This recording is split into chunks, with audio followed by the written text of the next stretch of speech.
رسول خدا صلی اللہ علیہ وسلم کی ایک زائر آپ کی زیارت کے لیے تڑپتے تھے۔ لوگوں نے کہا مدینہ جا کر مولا حسین کے اس فرزند کی زیارت کریں کہ جو شبیہ پیغمبر ہے۔ وہ شخص مدینے پہنچ کر مولا کی خدمت میں عرض کرنے لگا، یبن رسول اللہ، میں نے سنا ہے کہ آپ کے ہاں ایک فرزند ہے کہ جو آپ کے نانا کی تصویر ہے۔ کیا آپ مجھے اس عطا کریں گے کہ میں اس شہزادے کی زیارت کے ذریعے اللہ کے نبی کی زیارت کا شرف حاصل کر سکوں؟ نانا کا نام سننا تھا۔ مولا نے علی اکبر کو بلایا۔ جناب علی اکبر تشریف لائے۔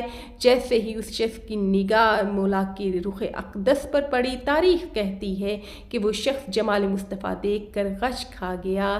یہ زائرین میں سے یہ شخص فرد واقعت نہیں ہے، بلکہ ان زائرین میں جناب ام کلثوم بھی ہیں، بی بی زینب سلام اللہ علیہا بھی ہیں، اور خود مولا حسین علیہ السلام بھی ہیں۔